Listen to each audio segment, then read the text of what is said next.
Magandang araw, ako si R&D Sam. Samahan ninyo akong aralin ang tamang pagsukat ng timbang, haba o taas, at mid-upper arm circumference ng mga batang 0 to 59 months old at mga buntis. Tayo ay magsisimula sa pagsukat ng timbang ng mga bata at buntis.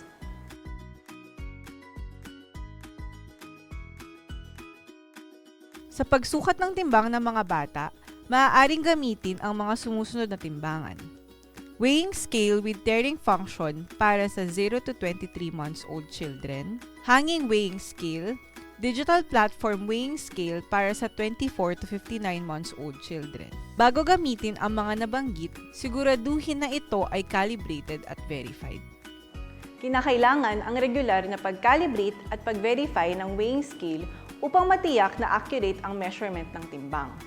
Ang calibrated weighing scale ay may calibration sticker na naglalaman ng calibration date, pangalan at pirma ng nag-calibrate na agency. Ang mga timbangan ay dapat i-calibrate bago ang unang paggamit at bawat 3 taon. Narito ang mga pangunahing hakbang sa pag-calibrate ng weighing scale. Step 1. Isabit ang weighing scale sa matibay na sabitan na kakayanin ang paglagay ng mga test weights. Siguraduhin na ito ay nasa eye level na magbabasa. Sunod ay gawin ang preloading ng weighing scale upang ma-warm up ito. Magsabit ng 20 kg test weights sa weighing scale ng 3 minuto. Pagkatapos ng preloading, hatakin ang hook ng weighing scale hanggang umabot ng 13 kg. Bitawan ang hook at obserbahan kung babalik ang dial sa 0. Gawin ito ng 3 beses. Ang hindi pagbalik ng dial sa 0 ay senyales na may depekto ang weighing scale. Itala sa calibration form ang obserbasyon. Mayroong 2 test na ginagawa sa calibration. Ang departure from nominal value test at repeatability test. Step 2, sa departure from nominal value test, makikita kung pare-pareho at tama ang reading ng weighing scale sa iba't ibang points nito. Narito ang mga hakbang. Step 1. Siguraduhin na ang dial ay nasa 0.0 kg. Kung wala, pihitin ang knob na nasa ibabaw ng weighing scale. Step 2. Ihanda ang 5, 10, 15, 20 at 25 standard weights.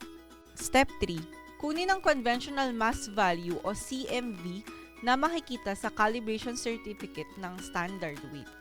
Step 4. Kunin ang sum ng standard weight in kilograms at CMV in kilograms upang makompute ang nominal value. Step 5. Timbangin ang 5 kg test weight, sunod ang 10 kg hanggang sa 25 kg.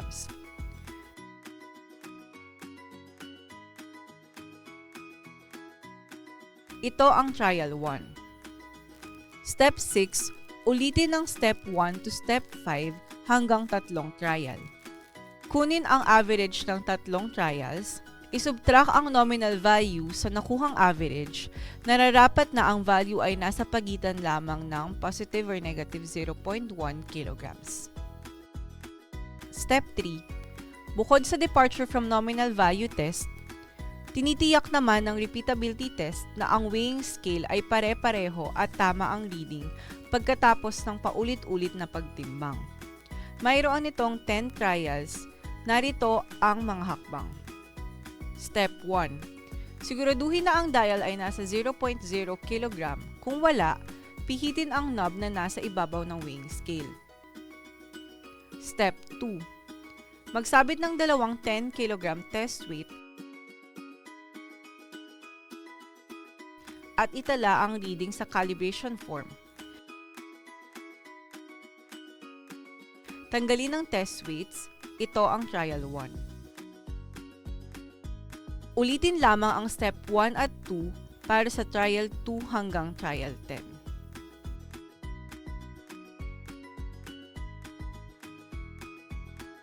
Pagkatapos gawin ang mga test, i-encode ang result sa computer o laptop gamit ang weighing scale calibration and verification tool.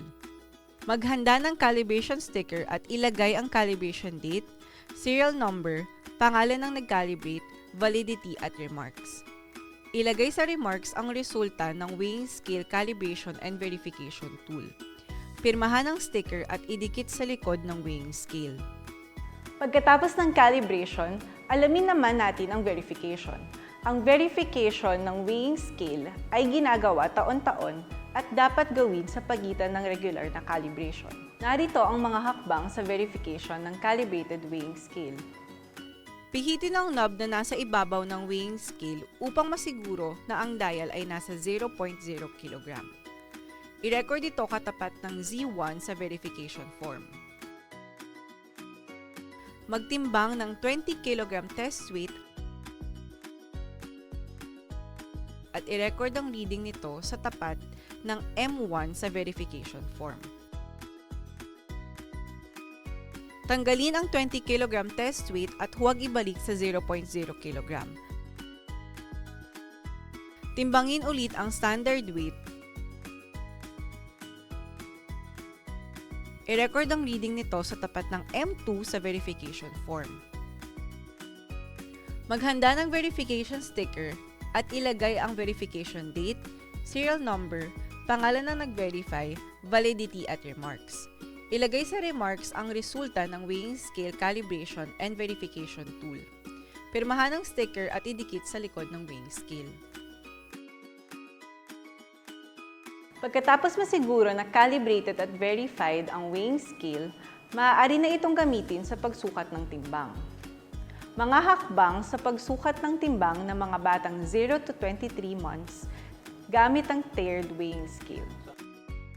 Bago gamitin ang weighing scale, siguraduhin na malinis ito, walang sira, maayos ang battery, malinaw ang lumalabas na numero sa screen, at mayroong valid na calibration o verification sticker. Mahalaga din na maging pamilyar tayo sa mga parte ng weighing scale na binubuo ng power button, start button, 2-in-1 button, at display screen. Kapag nagsusukat, tiyakin na mayroong kasama na magsusulat ng timbang at isang magbabasa ng timbang. Narito ang mga hakbang sa tamang pagsukat ng timbang gamit ang tiered weighing scale. Ipatong ang scale sa patag na lupa o sahig. Pindutin ang on switch sa gilid ng weighing scale at hintayin lumabas ang 0.0 sa screen. Sabihan ng nanay o tagapag-alaga na siya muna ang titimbangin bago ibigay sa kanya ang titimbanging bata. Ipatanggal sa nanay ang kanyang tsinelas o sapatos bago tumapak sa weighing scale. Ipaapak ang nanay sa gitna ng weighing scale nang medyo magkalayo ang paa habang nakatingin sa harap. Pindutin ang 2-in-1 button gamit ang paa at hintayin na maging 0.0 ulit ang nasa screen. Siguraduhing magaan ang suot ng bata, walang diaper at walang suot na sapatos bago iabot sa nanay.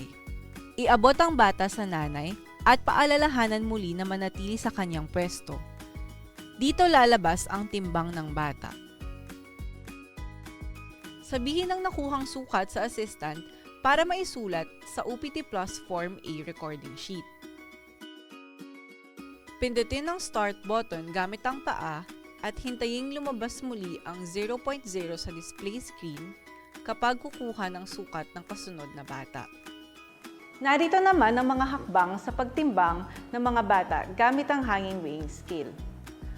Bago gamitin, siguraduhin na ito ay may calibration o verification sticker at kompleto ang mga parte nito na binubuo ng scale, hooks, at weighing bag o pants.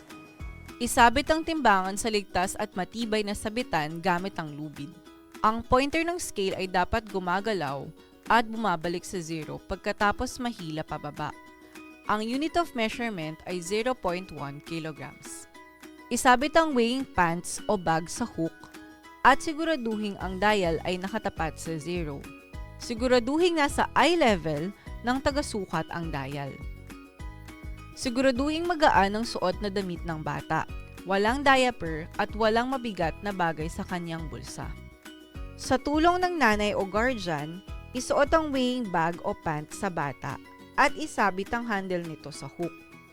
Sa pagsuot ng pants, siguraduhin nasa loob nito ang dalawang kamay ng tagasukat upang gabayan ang paa ng bata papasok ng pants. Basahin ang timbang kapag hindi na gumagalaw ang dial sa pinakamalapit na 0.1 kilograms. Sabihin ang nakuhang sukat sa assistant para maisulat ito sa OPT Plus Form A recording sheet. Pagkatapos itala ang sukat, maingat na ibaba ang bata sa pamamagitan ng pag-alis ng weighing bag o pants sa hook at pasalamatan ang nanay o guardian at ang bata. Ang mga bata na nasa 24 to 59 months ay maaari ng timbangin ng mag-isa. Narito ang proseso ng pagtimbang gamit ang digital platform weighing scale. Siguraduhin na ang timbangan ay malinis, walang sira, maayos ang battery, malinaw ang lumalabas na numero sa screen, at mayroong valid na calibration o verification sticker. Ipatong ang weighing scale sa patag na sahig at pindutin ang on switch nito. Makiusap sa nanay na tumulong sa pagtanggal ng sapatos o tsinelas, damit na mabigat at iba pang bagay na dala ng bata tulad ng laruan. Sabihan ng bata na tumapak nang magkalayo ang paa, manatili sa kanyang pwesto habang nakatingin sa harapan hanggang lumabas ang kanyang timbang. Timbangin ang bata ng 2 beses. Kung ang pangalawang sukat ay may pagkakaiba na 0.3 kg o higit pa sa unang sukat, timbangin muli ang bata. Kapag hindi na nagbabago ang sukat ng bata sa timbangan, itala ito sa OPT Plus Form A recording sheet sa pinakamalapit na 0.1 kg. Iyan ang mga hakbang na kinakailangang sundin para sa tamang pagsukat ng timbang ng mga batang edad 5 pababa. Para naman sa pagsukat ng tangkad at haba, siguraduhin din na ang length at height board ay verified bago ito gamitin. Ang isang verified na length at height board ay may verification sticker kung saan makikita ang verification date, pangalan, pirma at agency ng nag-verify, serial number at correction factor kung mayroon. Ang verification ay dapat ginagawa taon-taon at sa pagitan ng regular calibration. Bago gawin ito, siguraduhin ang length or height board ay calibrated ng DOST at may calibrated sticker sa likod o gilid ng board. Sa gagawing verification, kakailanganin ang mga sumusunod. Length o height board, 1.5 meter calibrated steel rule, malinis na papel, tri-square o eskwala, leveling tool, magnifying glass, verified stickers, at verification form. Narito ang proseso ng verification. Sagutan ng verification sheet, lugar at petsa ng verification, pangalan ng verifier, uri ng height o length board, model, petsa ng pagkuha at serial code o number. I-check kung ang length at height board ay tuwid kapag inihiga o isinandal sa pader gamit ang leveling tool. Ang mga screw ay masikip at malinaw ang mga sulat at guhit sa ruler. Itala sa verification form ang obserbasyon at mga rekomendasyon. Itapat ang skwala sa kanto. Sukatin ang gap gamit ang calibrated steel ruler at itala ito sa verification form. Gawin ito sa 3 points ng edge ng footboard.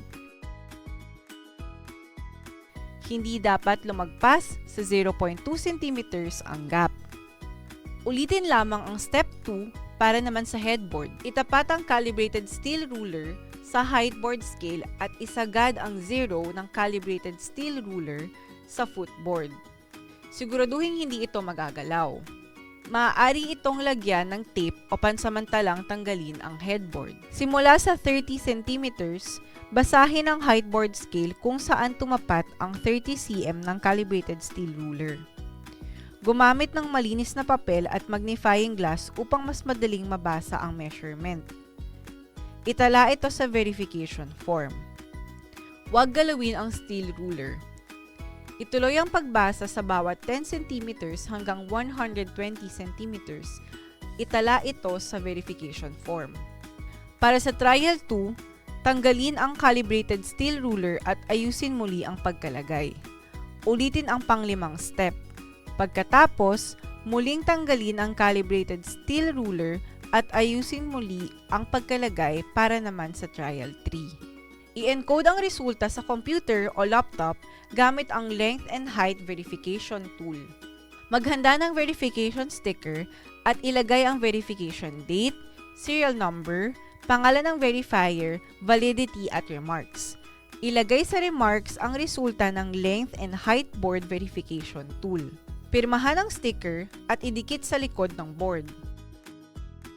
Susunod ay aalamin natin ang pagsukat ng haba at taas ng mga bata. Pagsukat ng haba ng mga batang edad 0 to 23 months gamit ang length board. Ang mga batang may edad 0 to 23 months ay dapat sukating nakahiga o nasa recumbent position. Bago sukatin ang mga bata, siguraduhing malinis ang gagamiting equipment. Stable at hindi gumagalaw ang paglalagyan. Ang footboard ay diretsyo at dumudulas.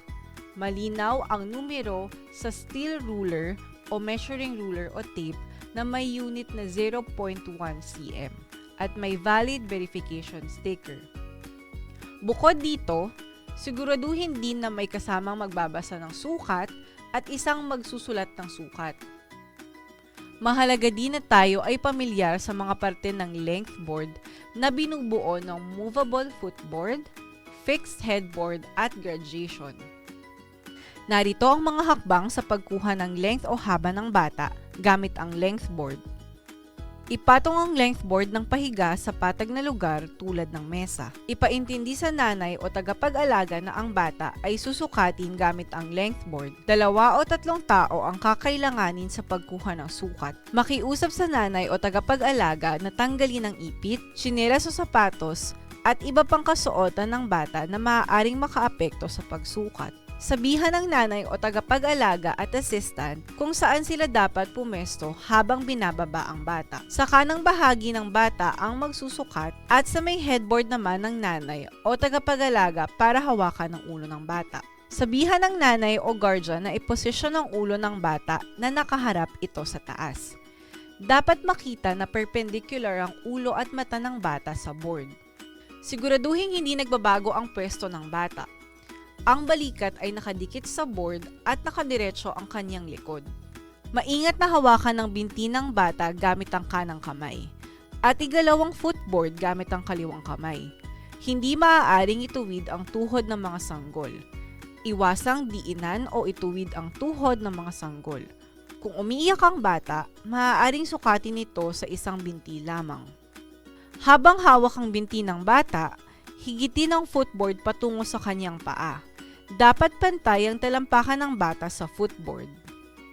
Tingnan ng maigi ang nakuhang sukat at siguraduhin ito ay nasa nearest 0.1 cm. Sabihin sa assistant ang nakuhang sukat upang mailista niya ito sa OPT Plus Form A recording sheet. Kung ang bata ay nasa 24 to 59 months old at sinusukat ng nakahiga, bawasan ng 0.7 cm ang orihinal na sukat nito. Sabihan ng nanay o tagapag-alaga na maingat na alisin ang bata sa length board. Pagsukat ng haba ng mga batang may edad 24 to 59 months gamit ang height board. Para naman sa mga bata na may edad 24 to 59 months o mahigit 87 cm ang taas, standing height naman ang susukatin gamit ang height board. Ito ang mga parte ng height board, movable headboard, fixed footboard, at steel ruler o non-stretchable measuring ruler. Narito ang mga hakbang sa pagsukat ng taas gamit ang height board. Itayo ang height board ng nakadikit sa pader o poste at nasa right angle. Tingnan ko ang height board ay stable at hindi nagagalaw. Ang headboard ay diretsyo at dumudulas. Ang numero sa steel o measuring ruler ay malinaw at may unit na 0.1 cm at mayroong valid na verification sticker. Siguraduhin walang suot na sapatos, medyas o pantali sa buhok na maaaring makaapekto sa pagsukat ng bata. Tulungan ito na tumayo sa footboard. Dapat nakadikit sa board ang ulo, balikat, puwet at sakong ng bata. Dapat ay pantay din ang balikat ng bata. humingi ng tulong sa assistant sa paghawak ng binti ng bata at panatilihing nakadikit ang sakong sa board. Ang kanang kamay ng assistant ay dapat nasa taas ng bukong-bukong habang ang kaliwang kamay naman ay nasa tuhod. Ipwesto ang ulo ng bata nang nakatingin ng diretso sa harapan. Dapat paralel ang tingin ng bata sa baseboard. Sabihan ng nanay o tagapag-alaga na pumwesto sa harapan ng bata. Maaaring itulak ng dahan-dahan ang tiyan upang makuha ang kanyang taas. Hawakan ang ulo ng bata at maingat na ibaba ang headboard sa kanyang ulo. Tingnan ng maigi ang sukat ng bata in centimeters at sabihin sa assistant upang maitala sa OPT Plus Form A recording sheet.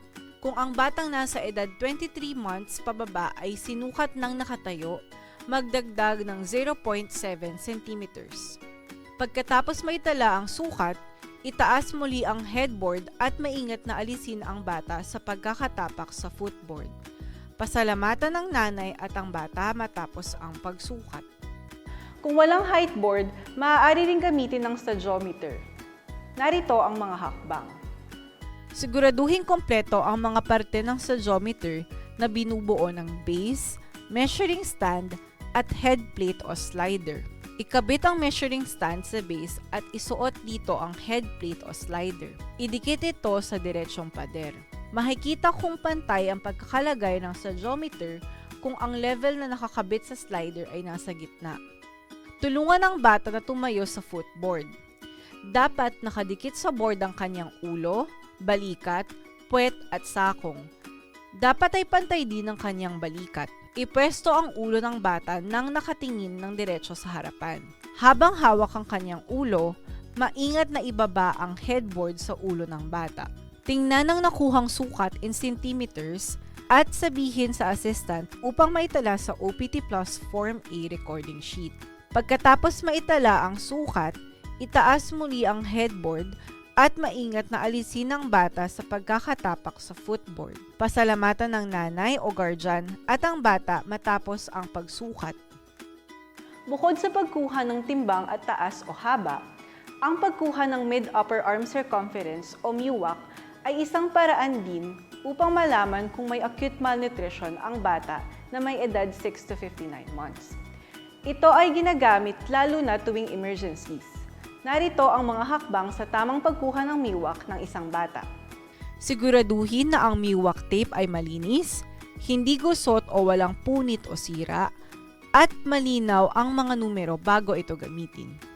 Ipaintindi sa nanay o tagapag-alaga kung para saan ang MUAC bago kumuha ng sukat at magpaalam na susukatan ng bata. Paupuin ang bata sa binti ng kanyang nanay o tagapag-alaga habang ang magsusukat ay nakapwesto sa likod ng bata. Hanapin ang midpoint sa itaas na bahagi ng kaliwang braso ng bata. Ito ay sa pagitan ng tuktok ng braso at dulo ng siko. Upang mahanap ito, hanapin ang dulo ng nakabaluktot na siko sa pamamagitan ng pagposisyon ng 90 degrees ng kaliwang braso upang makita ang dulo ng siko. Para mahanap ang tuktok ng balikat, iangat ang kanyang kaliwang braso pagilid. Habang ito ay nakataas, kapain ng daliri ang kahabaan ng kaliwang balikat ng batang nakatalikod. Pakiramdaman ang nakaumbok na buto at ang katabing puwang. Ang nakaumbok na buto ang dulo ng kanyang balikat. Siguraduhin ito ay nakapirmi kahit na igalaw niya ang kanyang braso. Ipwesto ang window ng MUAC tape sa dulo ng balikat. Ang window o malaking butas ng MUAC tape sa dulo ng balikat ay ang 0 cm point. Hilahin ang tape hanggang sa dulo ng naka 90 degrees na siko. Ito ang kabuuang haba ng kanyang braso. I-divide sa dalawa ang kabuuang haba ng braso upang mahanap ang midpoint. Huwag tupiin ang MUAC tape kapag kukunin ang midpoint. Dahan-dahang markahan ang midpoint sa braso gamit ang ballpen. Upang mahanap ang circumference ng mid-upper arm, idiretso ang braso at ibalot ang MUAC tape sa markadong midpoint. Ipasok ang dulo ng tape sa biyak nito. Siguraduhin hindi masikip o hindi maluwag ang pagkakaikot nito. Siguraduhin eye level ang tape sa tagasukat upang matiyak na tama ang sukat ng MIWAC. Sabihin sa assistant ang nakuhang sukat na makikita sa window para maisulat sa OPT Plus Form A recording sheet. Pagkatapos maitala ang sukat, dahang-dahang alisin ang MIWAC tape sa braso ng bata at pasalamatan ng nanay. Pinapadali ng color-coded tape ng MIWAC ang pag-identify ng acute malnutrition sa mga bata. Kapag ang sukat ng MIWAC ay greater than or equal to 12.5 cm at tumapat sa kulay berde o green sa MIWAC tape, masasabing siya ay may normal nutritional status. Kapag ang sukat ng braso ay 11.5 to less than 12.5 cm at tumapat sa dilaw o yellow, masasabing siya ay moderately wasted o may moderate acute malnutrition. Kapag ang sukat ng braso ay less than 11.5 cm at tumapat sa pula, nangangahulugang severely wasted o may severe acute malnutrition ang bata. Kapag ang isang bata ay may SAM o MAM, agaran siyang i-refer sa isang health facility. Ito naman ang mga hakbang sa tamang pagkuha ng MIWAC ng isang buntis. Para sa mga buntis, ginagamit ang MIWAC upang malaman kung sila ay nutritionally at risk. Halos pareho lang ang proseso ng pagkuha ng MIWAC ng mga bata at ng buntis. Ngunit may pagkakaiba sa tape na gagamitin. Narito ang mga hakbang. Siguraduhin ang MIWAC tape ay hindi gusot, walang punit o sira at malinaw ang mga numero. Sa pagsukat ng MIWAC, kinakailangan din ng isang magbabasa ng sukat at isang magre-record ng sukat. Bago sukatin ng MIWAC, ipaintindi muna sa buntis na ang pagkuha ng MIWAC measurement ay para malaman kung siya ay nutritionally at risk o hindi. Ang magsusukat ay dapat nakapwesto sa likod ng buntis. Hanapin ang tuktok ng balikat at dulo ng nakabaluktot na siko nito. Iposisyon ng 90 degrees ang kaliwang braso upang makita ang dulo ng siko. Para mahanap ang dulo ng braso, iangat ang kaliwang braso pagilid. Habang ito ay nakataas, kapain ng daliri ang kahabaan ng kaliwang balikat. Pakiramdaman ang nakaumbok na buto at ang katabing puwang. Ang nakaumbok na buto ang dulo ng balikat. Ipwesto ang window ng MIWAC tape sa dulo ng balikat.